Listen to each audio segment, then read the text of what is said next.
네, 코로나19 신규 확진자가 어제 467명 발생을 하면서 다시 400명대로 늘어났습니다. 자, 3차 대유행이 확연히 꺾이지는 않고 있는 상황입니다. 네, 이런 가운데 거리두기 체계가 1년간 지속되자 피로감을 호소하는 사람들이 늘면서 개편을 요구하는 목소리도 나오고 있는데요. 관련 내용 이형민 세브란스 병원 진단검사의학과 교수와 함께 짚어보도록 하겠습니다. 네, 어서 어서 오세요. 오십시오. 예. 어제 확진된 신규 확진자 467명이고 서울은 24일 만에 가장 많은 184명이 나왔다고 해요. 지금 추세 어떻게 평가하세요?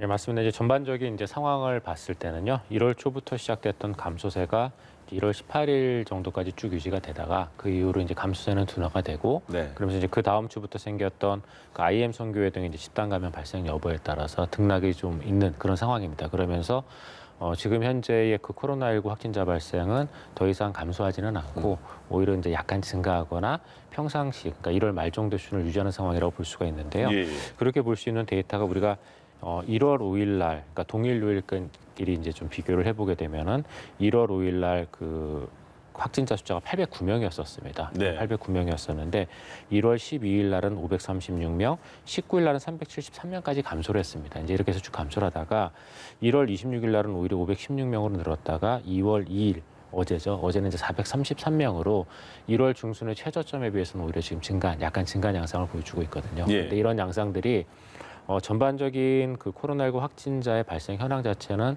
지금 약간 평평하게 된 상황에서 예. 집단 감염이 하나씩 터질 때마다 올라갔다 다시 조금씩 내려오는 그런 양상이기 때문에 이런 양상을 보여주는 걸로 생각이 됩니다. 예. 특히 최근 3주간 낮아지던 집단 감염 확진자 비율이 다시 늘었다는 점도 좀 주목해서 보고 싶은데 이렇게 되면 유행 양상이 개인에서 집단으로 좀 다시 변화했다 이렇게 보면 되는 겁니까? 아직 그렇게까지 얘기하기는 조금 어렵습니다만 그럴 가능성이 있습니다. 그렇게 우리가 봐야 될 것 같은데요. 지금 현재 말씀 주셨던 것처럼 그 3주 만에 집단 감염이 21.8%, 32.7%까지 증가를 했거든요.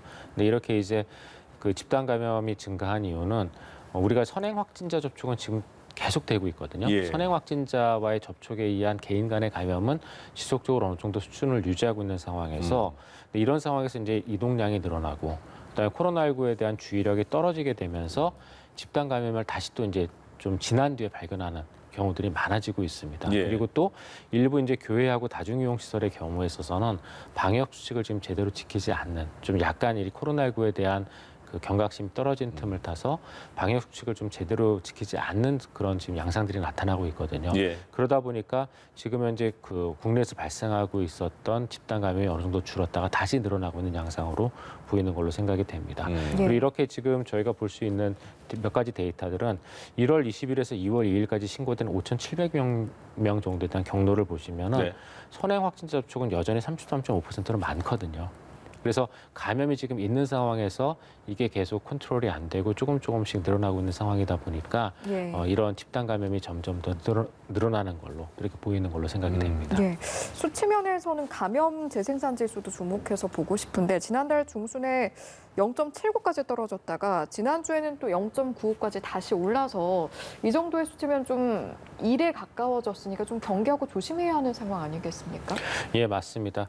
0.79에서 0.95까지 증가를 했기 때문에 여전히 감소세는 어느 정도는 일부 있는 것처럼 보이지만 예. 근데 1에 가까워지게 되면은 저희가 계속 지금의 환자 발생을 유지한다는 뜻이거든요. 예. 그래서 지금 아까도 처음에 말씀드렸던 것처럼 감소세가 둔화돼서 현재 지금 발생하고 있는 상황이 계속 좀 유지되고 있다고 말씀드렸던 이유가 이런 여러 가지 데이터들 때문이거든요. 그래서 지금 현재 발생하고 있는 이 코로나19 확진자 숫자 이게 한 300에서 500명 사이를 지금 왔다 갔다 하고 있는데요. 네. 예. 이게 결코 적은 숫자가 아닙니다.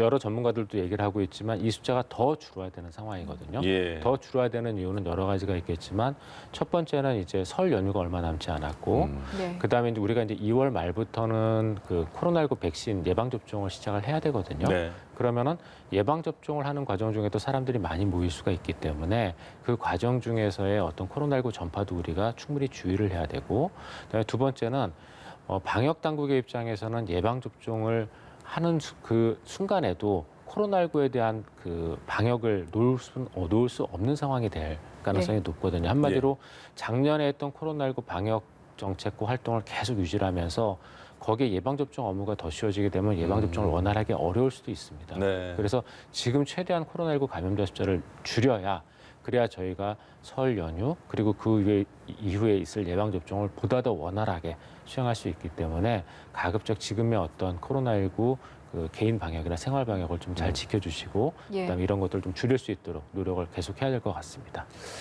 감염이 됐는데 감염 경로를 알 수 없는 비율 20%대가 된다고 해요. 그러면 그 동선도 모르겠고 막는 것도 굉장히 전파되는 것도 힘들고 어떻게 그런 방역 당국에서는 조치를 취해야 될까요?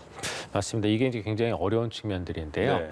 지금 현재 1월 20일부터 2월 22일까지 확진자에 대한 조사 중에서 그 아까 이제 집단 감염하고 선행 확진자는 말씀을 드렸고 예, 예. 그 중에 조사 중이라고 우리가 되어 있는 게 22.2%입니다. 그러면은 이게 전체 확진자 중에 5명당 1명꼴은 우리가 어디서 감염되는지를 모르는 거 예, 예. 상황이거든요. 그리고 이런 사람들이 거의 하루에 그 100명 정도씩 지금 나오고 있는 거나 마찬가지입니다. 네. 그러다 보니까 이분들이 어디서 걸렸는지를 알아야 저희가 거기에 대한 여러 가지 그 역학조사도 시행을 하고 그다음에 그 연관돼 있는 분들을 찾아서 제대로 관리를 할 수가 있는데 예. 그게 지금 안 되기 때문에 굉장히 큰 문제가 있거든요. 그래서 이런 부분들, 이 감염 경로를 알 수 없는 환자를 줄일 수 있는 방법은 사실은 전반적으로 사회적 거리두기를 더 강화해서 접촉 자체를 줄이는 수밖에 없거든요.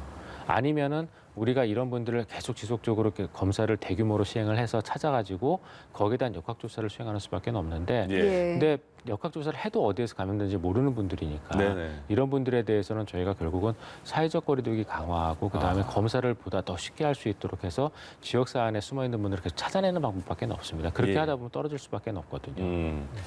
지금 그 임시 선별 진료소는 계속 운영이 되고 있잖아요. 그러니까 몸이 조금 이상해도 그냥 편하게 갈 수 있는 곳인데 거기서 확진자가 굉장히 나오는 편이거든요. 이 방역하는데 많이 도움이 되는 것 같습니까? 예, 맞습니다. 그래서 그 제가 말씀드렸던 그 조금 전에 숨어 있는 감염자를 네. 찾아내서 관리하는 게 중요하기 때문에 검사를 쉽게 받을 수 있게 해야 된다라고 말씀을 드렸잖아요. 예. 근데 그런 거에 가장 좋은 예가 이제 임시 무료 선별 진료소거든요. 왜냐하면은 내가 이제 조금 코로나19 관련 증상이 명확하게 있으면 확실하게 와서 진단을 받겠지만 네네. 그렇지 않은 분들도 많거든요. 예. 코로나19의 처음이 되게 일반 감기와 구분하기 어렵고 대부분은 그냥 몸이 조금 안 좋은데 컨디션이 좀 떨어지는 것 같다 이런 정도로 시작되는 분들이 많거든요. 근데 이런 분들이 그 이후로 내가 지금 병원 가겠습니다. 회사에 얘기하고 나가서 진료받고 오기가 쉽지가 않습니다. 예. 근데 이런 임시 무료 선별 진료소는 그런 것들을 간편하게 해결해 줄 수 있는 방법이다 보니까 이런 임시 무료 선별 진료소를 통해서 지역 사회 안에 숨어 있는 그런 감염 경로를 알 수 없고 나도 모르게 감염된 것들을 네. 우리가 찾아낼 수가 있습니다. 그래서 예. 굉장히 도움이 된다고 볼 수가 있고요. 예. 이런 임시 무료 선별 진료소는 그래서 지난 일주일 동안도 341명의 확진자를 저희가 찾아냈습니다. 예. 그래서 전체 확진자의 한 11.5% 정도가 지금 현재 이 무료 선별 진료소를 통해서 확진이 되고 특히 코로나19 감염이 많은 수도권 같은 경우에는 확진자의 20% 정도가 지금 이 임시 무료 선별 진료소를 통해서 지금 확인이 되고 있는 상황입니다. 예. 그래서 이 지금 임시 무료 선별 진료소의 운영이 코로나19의 어떤 지역사회 안에서 숨어있는 감염자를 찾아내는데 큰 도움을 주고 있다고 생각을 합니다. 예. 알겠습니다. 방역 대책에 대한 이야기도 해보고 싶은데 방역 당국이 최근에 발표한 내용에 대해서 코로나19 안정세에 좀 믿음이 생긴다면 설 연휴 전이라도 다시 방역 완화를 재검토하겠다 이렇게 밝혔거든요. 현 시점으로 봤을 때는 그 완화 가능성 어느 정도라고 보시는지요? 일단 현 시점에서는 저는 조금 어렵지 않을까 생각을 하는데 이제 그렇게 생각하는 이유가 일단 환자의 발생 현황을 놓고 봤을 때 증가세는 분명히 많이 꺾였습니다. 꺾였고 이제 1월 초부터 지속적으로 감소를 했는데 근데 문제는 지금에 나오고 있는 환자 숫자도 결코 적은 건 아니라는 점이 하나 걸리고요. 300에서 500명 정도의 환자 발생이 우리가 지금은 이제 많이 익숙해져서 예. 별거 아닌 것처럼 보이지만 아마 작년 11월 초까지만 해도 300명 환자 나온다 그러면 굉장히 기겁하실 분들이 깜짝 많을 놀랐죠. 거라고 저는 생각을 하거든요. 네. 그래서 지금 정도 환자 숫자가 결코 적은 건 아니라는 게 이제 첫 번째 이유고요. 두 번째는 이 환자가 이렇게 발생을 하더라도 우리가 관리할 수 있으면 괜찮습니다. 이 환자들을 다 제대로 의료적으로 치료를 하고 중환자 관리를 하고 사망자를 최소화할 수 있고 그러면은 괜찮고 예. 그다음에 또 한 가지 중요한 거는 이렇게 발생하는 환자들이 우리가 예측하는 범위 안에서 발생하면 괜찮습니다. 그러면 우리가 이게 어느 정도 컨트롤이 가능할 거거든요. 근데 첫 번째, 이렇게 환자가 발생했을 때 우리가 제대로 치료할 수 있냐? 그거는 어느 정도 확보가 됐습니다. 왜냐하면 네. 그동안 중환자 병상이나 의료자원들을 많이 확보를 해놨었기 때문에 예. 이 정도 환자가 발생을 해도 우리가 감당을 할 수가 있거든요. 그러면은 이런 환자들이 관리 범위 안에서 발생하느냐? 그건 아닌 것 같습니다. 네. 그게 저희가 얘기했던 것처럼 지금 전체 환자 5명 중에 1명은 어디서 감염되는지를 모르는 상황이거든요.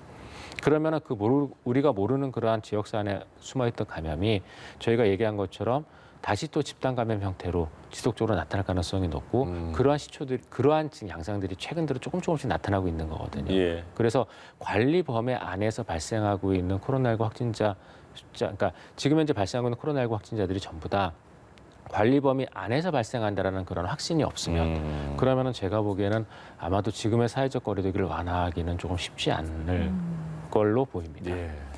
이 방역 대책에 대해서요.